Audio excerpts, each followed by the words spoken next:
നമ്മളെ നമ്മളെ കൊറിയറിന്റെ packing വലുതാവണമെങ്കിൽ delivery ആവാനുള്ള സാധ്യതകൾ കുറവാണ്. അത് എനിക്ക് അങ്ങനെ ഒരു ഇഷ്യൂ ഉണ്ട്. നിങ്ങൾക്ക് ഉണ്ടോയെന്ന് എനിക്കറിയില്ല. കാര്യം നമ്മളിപ്പോൾ ആമസോൺ ആയാലും ഫ്ലിപ്കാർട്ട് ആയാലും നമ്മളിപ്പോൾ അയക്കുന്ന പാർസല് അതായത് ആ ഒരു ബോക്സ് സൈസ് കുറച്ച് ലാർജ് ആണെങ്കിൽ കാര്യം പിക്കപ്പ് ഒക്കെ സംഭവിക്കുന്നുണ്ട്.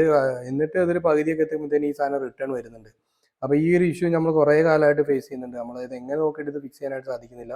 പ്രത്യേകിച്ച് ആമസോണിന്റെ ഷിപ്പിംഗ് ആണെങ്കിൽ ഇത് വളരെ കൂടുതലാണ്. ഇപ്പോൾ ആമസോൺ സൈറ്റ് വഴി വരുന്ന ഓർഡർ ആണെങ്കിൽ കുറവായിട്ടാണ് കണ്ടത്. പക്ഷേ ആമസോൺ ഷിപ്പിംഗ് ആണെങ്കിൽ ഇത് വളരെ കൂടുതലാണ്. കാരണം ആമസോണിന്റെ ഷിപ്പിങ്ങിൽ ഞങ്ങളൊക്കെ എങ്ങനെയൊക്കെ പാർസല് കറക്റ്റാക്കി വെയിറ്റും ഇതെല്ലാം കറക്റ്റാക്കിയിട്ട് ഇത് അയച്ചു എന്ന് വെച്ചാലും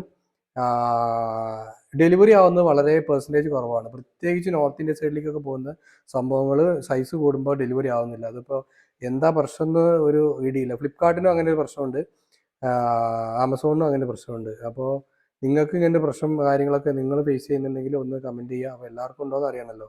ഇതിപ്പോൾ എന്താ ഇനി ചെയ്യാമെന്നും അറിയത്തില്ല. കാര്യം ഇപ്പോൾ ഒരുപാട് പേര് നമ്മളെ കുറച്ച് സുഹൃത്തുക്കൾ ഈ ഒരു സംഭവം ഇങ്ങനെ അവർ നോട്ടീസ് ചെയ്തിട്ടുണ്ട് ഇങ്ങനെ ഒരു ഇഷ്യൂ.